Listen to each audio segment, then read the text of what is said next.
Bonjour, bienvenue sur cette vidéo qui va traiter de la constipation. Comment allez-vous? J'espère que vous allez bien. Cette phrase qui a l'air anodine, qui fait partie de notre quotidien, fait référence à une expression qui à l'origine signifiait comment allez-vous à la selle. Donc, on savait déjà depuis longtemps que le transit intestinal est important pour la santé. Aujourd'hui, la constipation, on la considère un peu comme un symptôme fonctionnel. Ce n'est pas une maladie. Et les constipés, comme on a l'habitude de le dire, ce sont des gens qui sont un peu coincés et qui nous emmerdent un peu, en quelque sorte. Excusez le jeu de mots. Et car ils ne guérissent pas assez facilement. Le transit devient en quelque sorte une obsession. Donc, ils usent et abusent de laxatifs, ce qui peut être dangereux pour la santé. Mais ce que on ne doit pas oublier, c'est que la constipation est un symptôme qui montre un déséquilibre qui est profond, qui est très grand. Et ça peut avoir des conséquences très complexes, très compliquées. Il y a un livre que vous avez sans doute, dont j'ai eu à parler une fois, c'est Tout vient du ventre ou presque. J'ai eu à écrire un post sur la question et tout, en parlant de comment est-ce qu'on peut faire passer la constipation. Je le partagerai à nouveau à l'occasion où j'essaierai de le mettre sous forme de fiche sur cette vidéo. Mais quelles sont les méthodes et autres que l'on peut utiliser pour éviter la constipation? Nous allons en parler, peut-être pas forcément dans cette vidéo, mais nous allons revenir dessus parce que si on doit parler de santé, il faut que la question de la constipation soit réglée d'abord. Une fois que cette question-là elle est réglée, le reste est beaucoup plus facile à gérer. Donc, on peut utiliser l'eau, ou bien les fibres alimentaires, ou l'activité physique, ou bien voir quels sont les effets secondaires des médicaments qu'on a l'habitude de prendre pour pouvoir diminuer la constipation. Ça, c'est à chacun de faire son examen personnel et tout. Et ajoutons que cette constipation est favorisée par l'alimentation moderne que nous avons adoptée.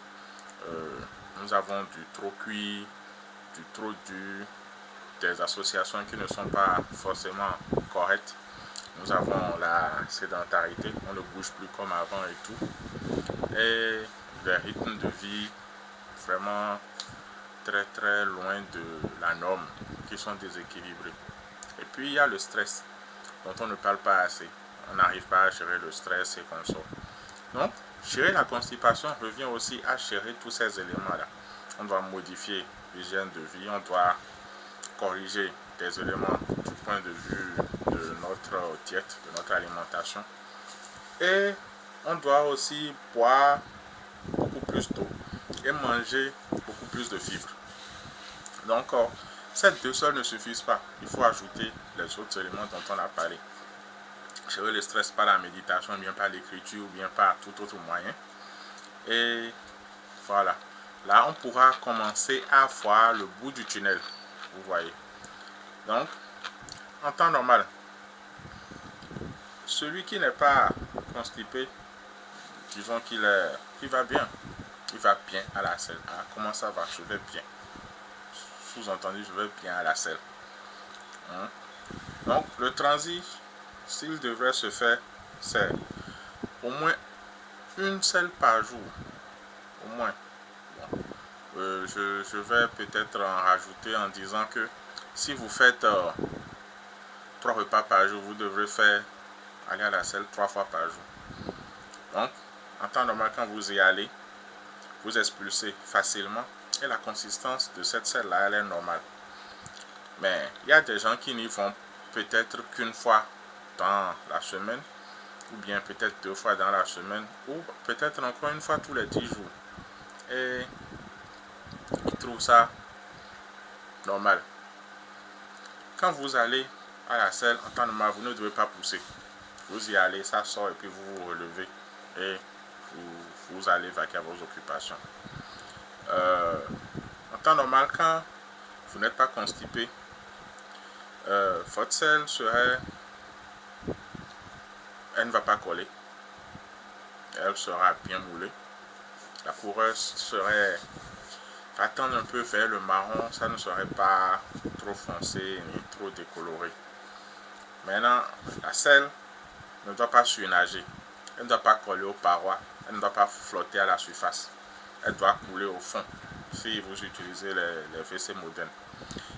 C'est un peu peut-être désagréable de parler de ça, mais c'est important. Chaque fois que des gens viennent me voir pour me parler de constipation, je commence à leur recommander la consommation d'épices, certaines associations d'épices, qui leur permettent d'améliorer déjà le transit. Mais les éléments ne sont corrigés que quand on arrive à avoir ces niveaux de sel, comme on vient de les décrire. C'est là où on sait que la constipation ne fait plus partie du jeu et que là, les traitements ou bien les plantes et autres qu'on peut utiliser vont faire leurs effets qui vont permettre à la personne de mieux se porter. Parfois, les gens parlent de constipation sans savoir ce que c'est. Nous sommes tous constipés, eu égard à ce que l'on vient de dire, parce que parfois les selles elles flottent, parfois elles collent aux parois, parfois on pousse avant de les sortir, parfois la couleur n'est pas marron, comme on vient de le dire, ça peut aller au noir, ça peut aller au jaune, ça peut être liquide ou bien très pâteux ou ainsi de suite, voyez-vous. Donc tous ces éléments-là montrent déjà que le transit n'est pas normal et qu'on doit pouvoir corriger des éléments à ce niveau-là. Donc si vous n'allez pas à la selle tous les jours, c'est pas grave, mais vous devez prendre des précautions. Si cela s'étend un peu trop dans le temps. Bon, si vous faites des selles peut-être une fois par semaine ou bien une fois tous les 10 jours, alors là, c'est très très compliqué. Il faut que vous preniez rapidement des mesures drastiques pour pouvoir corriger cela. Est-ce que vous avez envie d'aller à la selle ou pas? Donc, une fois tous les 3 ou 4 jours, ou bien une fois toutes les semaines là, vous n'avez aucune envie. Ça, c'est une constipation atonique que vous avez. Et là, souvent les gens commencent à utiliser beaucoup de laxatifs pour déclencher les selles. C'est parce qu'ils se sentent lourds dans le ventre, ils ont l'impression d'être trop pleins et tout, ils ont des ballonnements et ils ont besoin de se vider sans avoir envie d'aller à la selle. Donc, c'est l'atonie de l'intestin qui crée ça. C'est-à-dire qu'il n'y a pas de contraction de l'intestin. Donc, les selles n'avancent pas vers le rectum qui ne se remplit pas bien. Donc, parfois même le rectum peut souffrir, enfin peut être affecté par cette atonie-là. Et le rectum se dilate avec l'arrivée progressive des selles sans déclencher toutefois l'envie d'évacuer. Donc, normalement, l'envie d'aller à la selle intervient quand le rectum est plein et il se contracte pour dire, bon, allez, on doit vider. Quelque chose comme ça. Maintenant, il y a aussi la constipation spasmodique. Elle diffère de l'autre. L'envie est là, mais on n'arrive pas à faire sortir. Donc, l'intestin se contracte de façon plus ou moins anarchique et aléatoire. Et ces contractions ne permettent pas d'aller aux selles. Ou ne permettent pas aux selles d'avancer vers le rectum. Mais quand les contractions sont présentes, les envies de déféquer aussi sont là. Donc on a envie d'aller, mais quand on y va, ça ne sort pas. Donc soit il y a des spasmes du rectum qui ne laissent pas sortir les selles, ou bien le rectum est vide parce que les contractions aléatoires ne permettent pas de remplir le rectum. Donc ces spasmes anarchiques là sont souvent dus au stress. Donc pour traiter ce genre de constipation, il faut faire du sport, il faut faire de la relaxation. Bien, nous allons revenir maintenant sur la question des types de selles. On en a parlé un peu plus tôt. C'est la qualité de la selle qui définit la constipation. Et l'aspect plutôt, pardon, de cette selle-là peut nous donner des pistes de traitement assez faciles. Nous allons y revenir. Parlons d'abord de la selle normale. Donc, on a dit plutôt qu'elle est moulée. Le volume correspond à peu près à l'âge de la personne et à la taille. Elle n'est ni trop dure, ni trop molle. Elle n'est de couleur marron, ni trop claire, ni trop noire. Et elle n'est pas recouverte de glaire, ni de sang. Donc, elle ne colle pas non plus aux parois. Elle ne flotte pas. Et elle coule au fond de la cuvette. Ça, c'est la selle normale. Si vos selles sont ainsi, sachez que vous êtes plus ou moins en bonne santé, ou bien a priori en bonne santé, et que les traitements que vous pourriez faire vont vous permettre de rapidement trouver satisfaction. Donc, nous avons ensuite les selles dures et volumineuses. Donc, ça, c'est chez les constipés qu'on constate ça. Les selles sont dures, elles sont volumineuses. Ça indique qu'il y a un manque de fibres et d'eau. Donc, le transit est très lent. Donc, il y a des risques de fissures anales ou bien d'hémorroïdes quand ça arrive. Pour les personnes qui ont ça, il est conseillé de consommer des fruits, beaucoup de fruits. J'avais commencé comme ceci, oui. Beaucoup de fruits. Pardon. Voilà. Donc, il faudrait consommer beaucoup plus de fruits et beaucoup plus d'eau pour pouvoir régler la question. Il y a maintenant des selles qui sont sous forme de comment on appelle, de petites billes. C'est noir et c'est dur. Et parfois il y a du glaire ou bien du mucus qui entoure ces éléments-là. C'est une autre forme de constipation. Et ça entraîne un moindre risque de fissures et d'hémorroïdes. Mais il y a toujours le manque de fibres et d'eau qui est impliqué dans ce genre de selles-là. Nous avons aussi les selles qui sont laminées. C'est très fin, de la taille d'un stylo. Donc là, il faut savoir que le sphincter là a trop de spasmes.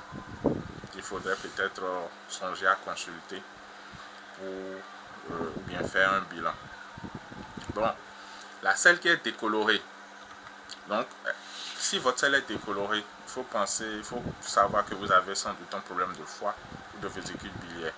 Donc, ça signifie que la bile s'élimine mal. Et il faut peut-être songer à soigner votre foie. Soit il y a des calculs, soit en tout cas vous pouvez consulter votre médecin à cette fin-là. Parce que la vésicule biliaire joue un rôle important dans le transit. C'est la bile qui lubrifie l'intestin. Si elle fonctionne mal, la constipation elle est plus fréquente, elle est plus régulière. Donc faites attention quand vos selles ont une couleur un peu trop claire. Maintenant, la selle qui est trop noire, ça signifie qu'il y a du sang qui est digéré dans la selle. Donc, il faut voir s'il y a une gastrite qui saigne ou bien s'il y a des blessures. Il faut forcément consulter. Ça, c'est ce que je recommande. Maintenant, les selles recouvertes de sang. Soit vous avez des fissures anales ou bien des hémorroïdes. Bien, des solutions naturelles existent pour ça, mais la consultation s'impose toujours. Bien, maintenant revenons-en à ce qui se passe le plus souvent quand on prend des laxatifs. On a des selles qui sont recouvertes de mucus ou bien de glaire. Là, il n'y a pas de cause plus ou moins particulière, mais ça peut être dû à une maladie. C'est comme quand vous vous mouchez, vous éliminez le mucus. D'autres personnes éliminent le mucus par les selles. Donc ça peut être normal pour certains, mais ça implique toujours une inflammation de l'intestin. Il y a un transit de mauvaise qualité. Le transit, comme vous l'avez compris, c'est le passage de l'intestin au rectum. Et les contractions qui peuvent permettre de remplir le rectum, qui lui aussi aura des contractions pour pouvoir déclencher l'élimination. Donc voilà à peu près ce dont on peut parler. Ah, j'oubliais, les selles qui adhèrent aux parois de la cuvette ou bien qui flottent à la surface. Ça signifie qu'il y a une présence excessive de graisse dans la selle. Donc à part les excès d'aliments, il y a peut-être une mauvaise digestion et un manque d'enzymes pancréatiques ou bien de bile. Donc faites un bilan, voyez un peu ce que le médecin en dit et vous pourrez ensuite faire un traitement à base de plantes pour soigner la vésicule biliaire et le pancréas.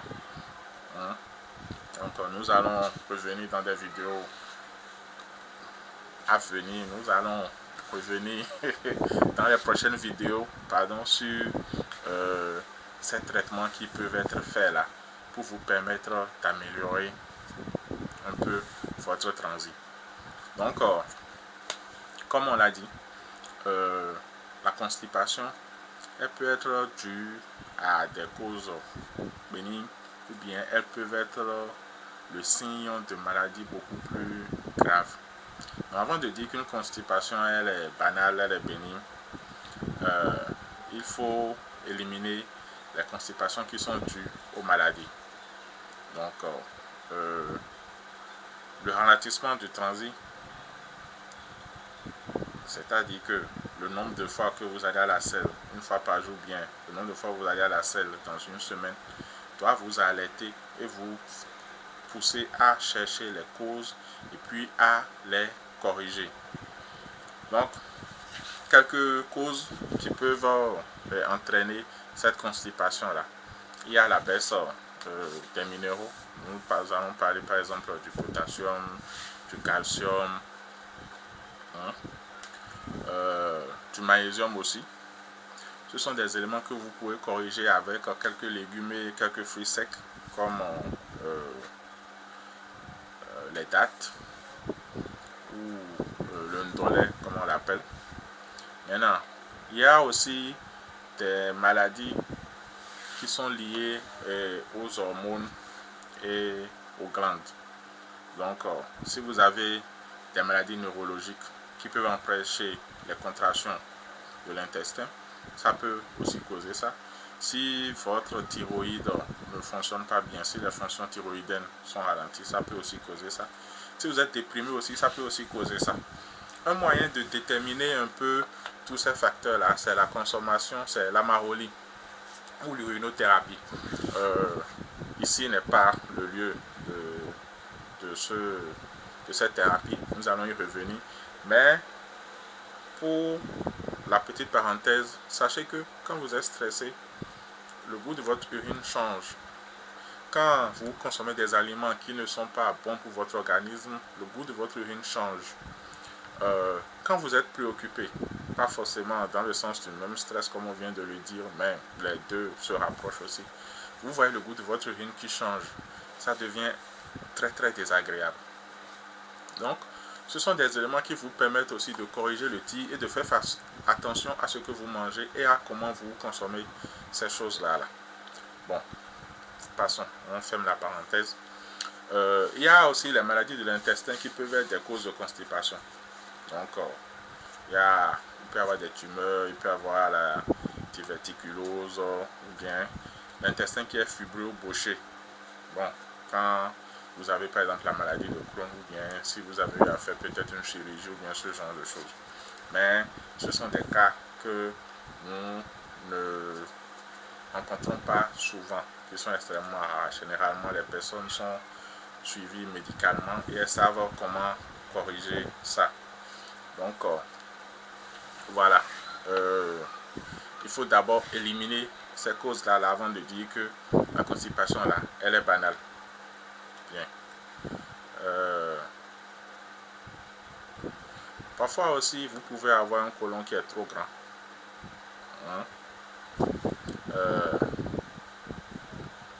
Ça arrive.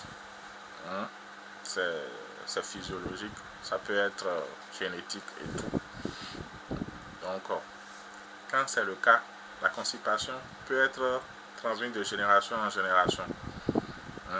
Et ça, ça peut aussi être aggravé par la manière dont on consomme les aliments ou bien par les intolérances alimentaires. Il n'y a pas de traitement pour ce genre de choses. Et l'opération n'est pas non plus recommandée. Donc ce sont des gens qui sont constipés toute leur vie. Mais avec une hygiène de vie et puis une alimentation adaptée, là, ça passe. Tout rentre dans l'ordre. La sédentarité, on en a parlé. Le fait d'être toujours assis au même endroit, de ne pas bouger, de ne pas faire de sport, peut affecter aussi, peut jouer sur la constipation. Donc, il vous faut marcher. Après les repas, peut-être 30 minutes. Même vous pouvez faire de la marche sur place dans votre salle. Un peu comme marquer le pas 1, 2, 1, 2. Vous pouvez le faire. Ou vous faites des longueurs de votre salon. Vous allez, vous revenez. Il y a un petit jeu qui est fait ainsi.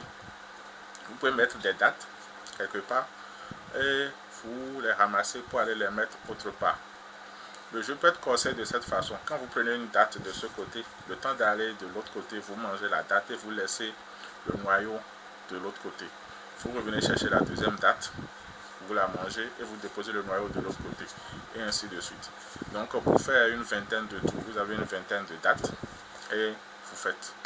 Vous aurez des fibres, vous aurez des oligo-éléments, des minéraux et tout à travers cette date que vous mangez. Et vous auriez fait aussi de l'exercice physique pendant peut-être une dizaine ou une vingtaine de minutes. Parce que ça va vous obliger à marcher, ça va vous obliger à activer les contractions aussi de l'estomac et tout ça là. Et puis ça vous fait du bien, aussi simple que ça. Maintenant, le rythme de vie déséquilibré, ça rejoint un peu le manque de sommeil, le manque de repos. Par exemple, vous travaillez du lundi au dimanche, vous n'avez pas de congé ni de vacances, vous mangez à des heures irrégulières et tout, vous n'écoutez pas votre corps, vous dormez tard, vous vous réveillez extrêmement tôt, voilà quoi. Donc, écoutez votre corps, tout simplement. Maintenant, il y a le stress. Le stress est négligé dans nos pays. On considère que bon, c'est un élément insignifiant. Or, c'est quelque chose qui affecte tout notre organisme, toute notre santé. Quand l'enfant naît, il apprend à faire deux choses, manger et déféquer. Donc, nous devons aussi savoir que ces éléments sont très importants. Si nous ne déféquons pas régulièrement, il faut qu'on prenne des dispositions pour pouvoir régler la chose. Maintenant, il ne suffit pas d'aller à la selle. Il faut aussi voir la qualité de vos selles. Je ne le répéterai jamais assez. Il faut toujours voir la qualité de vos selles et tout. C'est très important de prêter attention à la façon dont se présentent vos selles. Savoir à quoi elles ressemblent et savoir quels sont peut-être les problèmes que vous avez et tout. Parfois, quand vous sortez de chez vous, c'est difficile d'utiliser les toilettes publiques. Et vous maintenez, vous avez envie, mais vous n'y allez pas. Parce que vous préférez aller chez vous. Ça arrive aux femmes, ça arrive aux hommes et tout. Et ça peut créer de la constipation. Donc il faut faire très attention. Il faut essayer de surmonter cette gêne-là. Et d'aller aux toilettes dès que l'envie vous prend. Bon, la pratique du sport et du yoga aussi peut vous aider dans ça. Il y a des exercices de massage, d'automassage, de l'acupression et ainsi de suite qui peuvent aussi vous aider. Avec le temps, nous allons peut-être parcourir ces petites techniques-là qui aident à surmonter un peu la chose. Maintenant, il y a l'alimentation aussi. Voilà, j'avais presque oublié ça. Si votre alimentation est pauvre en fibres, ou bien si vous ne prenez pas assez d'eau, quand je dis de l'eau, je parle de boissons, mais l'eau est vraiment beaucoup plus importante. Ou bien si votre alimentation elle est trop grasse ou bien trop sucrée, vous pouvez corriger ça et ramener un peu la constipation à un niveau moins inquiétant. Voilà. Bon. Donc, vous êtes constipé. Qu'est-ce que vous sentez? La fatigue, vous avez la tête lourde ou bien vide, vous avez des difficultés à vous concentrer, vous dormez mal, vous avez la langue qui est chargée, elle est épaisse et tout ça là. Vous manquez d'appétit. Vous pouvez avoir des boutons ou qu'on appelle des pellicules. Enfin, beaucoup de choses. Ces éléments vont vous alerter sans vraiment vous alarmer. Bon. Donc, mais ça signifie qu'il y a un encrassement de l'organisme qui n'élimine plus les toxines. Et comment dit-on? Parfois, il vous faut un lavement parce que ça peut résulter en une occlusion intestinale. Donc, ce sont des signes. Si vous êtes extrêmement fatigué, si vous n'arrivez pas à bien dormir, si vous n'arrivez pas à bien vous concentrer, si vous avez la tête lourde ou vide, c'est-à-dire que les idées ne viennent plus ou bien elles viennent très lentement et tout ça là, si vous avez des boutons, si vous avez des cernes aux yeux, des pellicules comme on vient de le dire, etc., il faut faire très attention. La constipation peut aussi créer l'hémorroïde. Ça, c'est très fréquent chez les gens.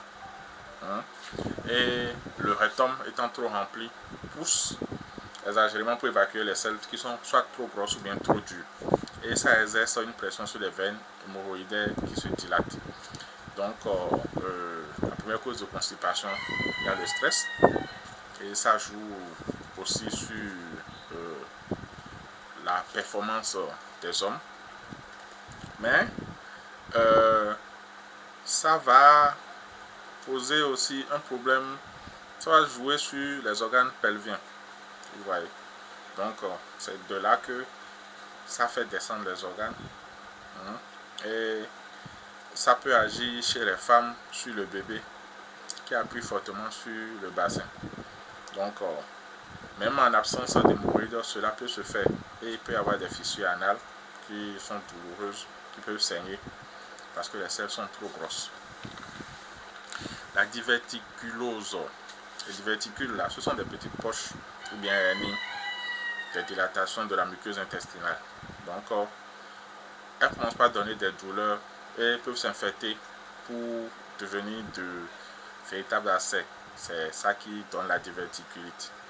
Et ça peut vous mener aux urgences parce que c'est très risqué. Bien, donc ce n'est pas seulement la constipation qui peut causer ça, mais c'est l'un des principaux facteurs qui favorisent ce genre de choses. Donc l'hygiène intestinale et le transit régulier sont les meilleures manières de prévenir cette maladie.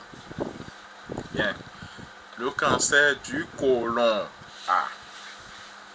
Les causes de ce cancer sont nombreuses. On trouve au premier rang l'excès de consommation de produits carbonés, les grillades, les fritures. Mais la constipation aussi est l'une des causes majeures de cette maladie, de ce cancer-là. Et de plus en plus de personnes en souffrent dans les pays dits civilisés ou bien auprès des personnes qui ont une alimentation qui ressemble à celle des pays industrialisés, des pays occidentaux. Voilà. Bien. La constipation, on ne va pas dire qu'il y a un médicament qui traite la constipation, un peu comme l'hypertension ou bien certaines autres maladies dites chroniques. Il n'y a pas de médicament. Mais il y a des traitements naturels. Il y a le comportement de vie et autres qui permettent de surmonter ça, de surpasser ça, de voir régresser ça et de guérir complètement de ça. Et ça, on est sur le moyen et le long terme. Généralement, les gens disent « je ne vais pas à la selle, tu n'as pas une plante pour faire telle ou telle chose. » Je dis « Ok, oui, il y a des plantes. Mais je vous conseillerais plutôt de commencer à manger de l'ananas, de faire du jus de gingembre, de faire du jus de concombre avec du gingembre, de faire des smoothies à base de bananes et d'eau de coco, d'ajouter des raisins et des dattes à vos smoothies, de prendre du néré, de prendre de la poudre de baobab et ainsi de suite. De faire ça sur 1 mois à 2 mois, que déjà dès la première et la deuxième semaine, vous allez constater les changements qui se font. Dès le premier mois, vous allez remarquer que vous avez beaucoup plus d'énergie pour faire face à tout ce que vous avez à faire dans la journée et tout ça là. Mais ils n'aiment pas entendre cette vérité. Ils préfèrent aller vers le produit qui est expéditif et qui va leur permettre de vite trouver solution au problème qui est le leur. Bien. J'aurais bien aimé parler des laxatifs et consorts, mais je pense que je vais m'en arrêter là pour aujourd'hui. Nous allons revenir sur la question des laxatifs dans une autre vidéo. Mais sachez que il faut faire attention à ce que l'on consomme. Il y a des laxatifs qu'on retrouve dans le marché, dans les pharmacies et tout. Bon, il y a des laxatifs qui créent l'osmose, puisque le mieux c'est de faire ça assez rapidement. Donc, ce sont des laxatifs osmotiques, on les trouve dans les pharmacies. Ça peut donner des flatulences qui peuvent vous mettre mal à l'aise. Et là, c'est pas intéressant. Il y a les laxatifs qui sont lubrifiants. Donc, ça lubrifie l'intestin et ça permet au sel de vite glisser et de sortir. Donc, bon, voilà, il y a diverses huiles qui permettent de faire ça. Mais ça diminue l'absorption de certaines vitamines. Donc, l'huile d'olive avec du citron, ça peut aller une cuillère à soupe le matin. Il y a des laxatifs qui sont stimulants. Donc, eux, ils agissent directement sur l'intestin. Et on les utilise, comment on appelle, pour irriter l'intestin qui va se contracter, sécréter de l'eau et du mucus. Donc, dans les heures qui suivent, la salle est favorisée. Donc, si vous avez de la constipation aiguë, c'est bon de prendre ces éléments-là. Mais il faut le faire sur de courtes durées, 2 à 3 jours. Et il faut éviter ça chez les femmes enceintes. Vous avez des laxatifs par voie rectale, suppositoires, les lavements et consorts et tout. Vous n'avez pas envie d'aller à la selle, ou bien parfois il y a une occlusion. Certaines personnes utilisent leurs doigts pour enlever l'occlusion afin de faciliter l'évacuation. Maintenant, il peut y avoir des selles qui sont sèches et très volumineuses, qui sont difficiles à évacuer. Donc, les suppositoires et les lavements peuvent jouer leur rôle. L'irrigation du côlon aussi. Mais ce sont des mesures qui sont de dernier recours, à mon avis. Ce que je préfère, ce sont les laxatifs de l'Est. Voilà, c'est ça. C'est ce que je recommande le plus. Donc, nous avons le son de riz ou bien le son de blé. Nous avons les fibres en général, ou bien le son d'avoine. Ce que chez nous on appelle, je ne vais pas donner la marque, mais ce sont les flocons d'avoine en quelque sorte. Voilà. Maintenant, il y a des plantes qui ont du mucilage.